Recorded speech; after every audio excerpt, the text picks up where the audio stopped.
show.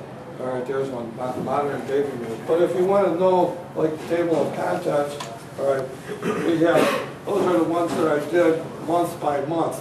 So 2011, then we go down to 2009. If you punch 2009, it'll show how many I did each month, and then you can go on and see what I did at that particular time. And so, but then in the top left-hand corner, under that little B thing there, if you want to, say you punch in Damon London, which is, that's a guy from Thousand, D-A-M-O-N, R-U-N-Y-O-N. Yeah, punch that and see what you did there. I think it's the one right under that. I think I mentioned him in there. There was a basketball article about the biggest upset in college basketball. Here we go. Interesting people. Damon Runyon. This guy he was a sports writer in New York. He died in 1946. And Ed Sullivan and Walter Winchell worked for him originally.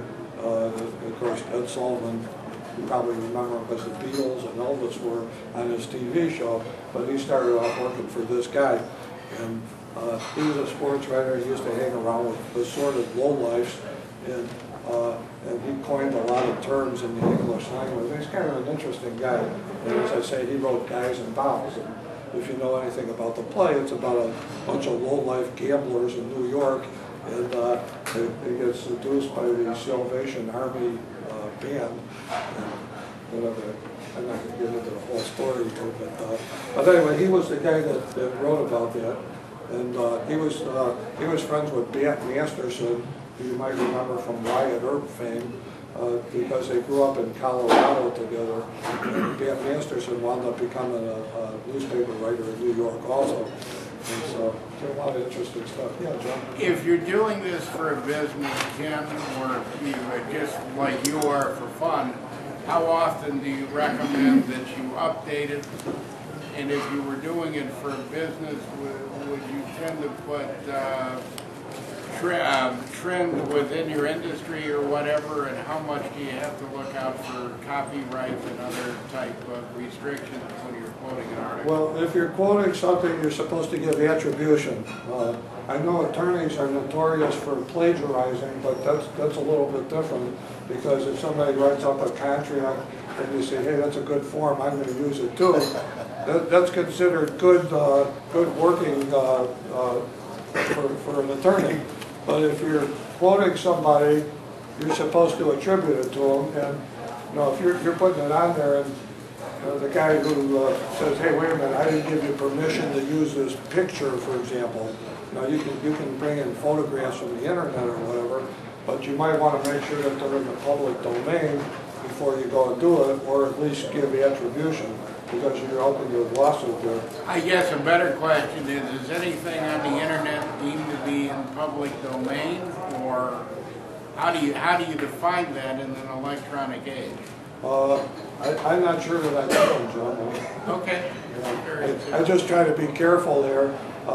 For example, if you're going to take nude pictures of Anna Faris or something like that, you might be getting yourself into trouble. You don't have to worry about that, Ken.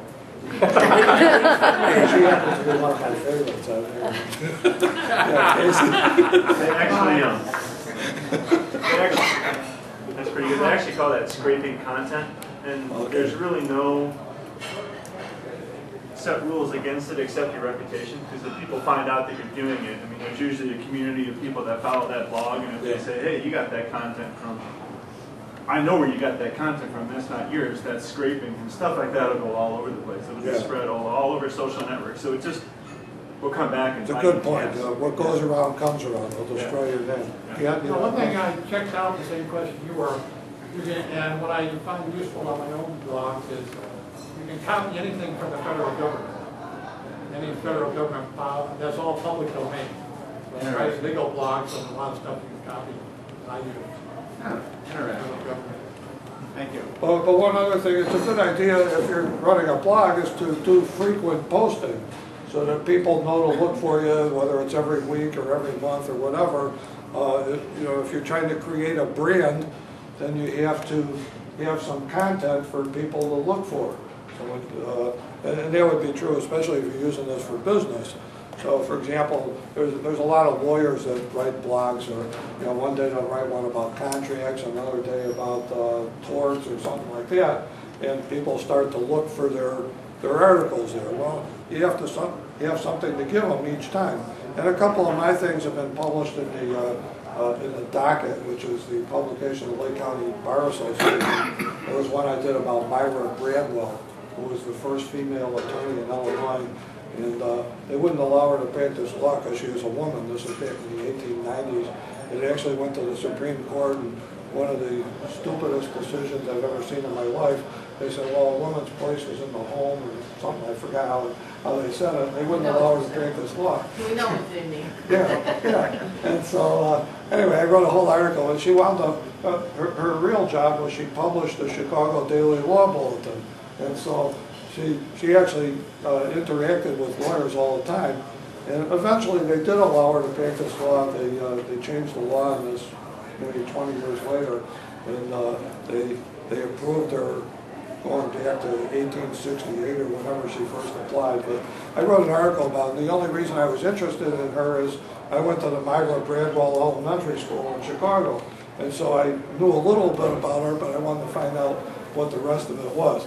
So as you can see, I have all of these articles and stuff in my head that I just wanted to get out and do this. So when you post something, of course you want to post the title, the date. If there's any credits, you want to identify your sources, where'd you get these things from, the authors, and you want to have a link for comments. So if people want to write comments.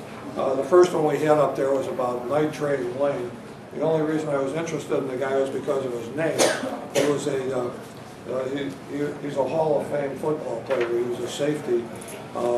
His rookie season, he set a record for most interceptions in a season, and nobody's broken it since then. And he did this in 1950 in a 12-game season. But I liked him because of his name. He played for the Chicago Cardinals. And I wrote a nice article about him. I got a comment from his son, Reverend Richard Lane. He was down in Texas, and he said, "Oh, thank you for telling me about my father and all this." And I wrote one back on the same comment there that you can be very proud of what your father did. He was a groundbreaker in the NFL and so on and so forth. Yeah. How do you put the pictures up there? There is a way to do that. If you will be up on top there, where it's first you have to sign in. And then they have a way to draw pictures. If you have them on your computer, there's you punch photos, and then you click on the picture, and then there's a way to do it. I don't want to get into the technical aspects of it, but you can upload it. You upload it on there. Same way you do it on Facebook if you were doing that. I just want to say something real quick about the images. If you go to googleimages.com, you could use those images for your blog as long as you give the photo owner credit. So just you can just reference that just directly below the photo. So and there's tons and tons of images. If you want to spice up your blog, you can insert those into whether it's WordPress or Blogger. You mentioned creating a link for people to reply to your blog. Well, if you get comments, if you go on the blog thing there, you want to make comments there. Do you get to review the comments before they're posted? Or is there No, a setting for that? Well, yeah, you can approve it, yeah. Okay. Yeah, you can remove content, or if it's spam, you can point it out. But, so there's a way, you can see on there's a way to do that. Now, as far as blogging and business, I just want to mention that a little bit. When you're doing this for business, here's some of the reasons you would do it. You want to communicate with your customers. So if you get your customers, you know that you're going to come out with something new each time. Or if you sold them a product and you come out with some new applications for it. Say, for example, you're selling software, and now there's a new way to work with the software. You put that on your blog, and then the guy could, you send it out to all your people there. You would use it also for marketing and advertising. Obviously, you want to market your business, but you got to get some readers for your blog here. You want to build up a buzz here. So I guess that's a term we use in business.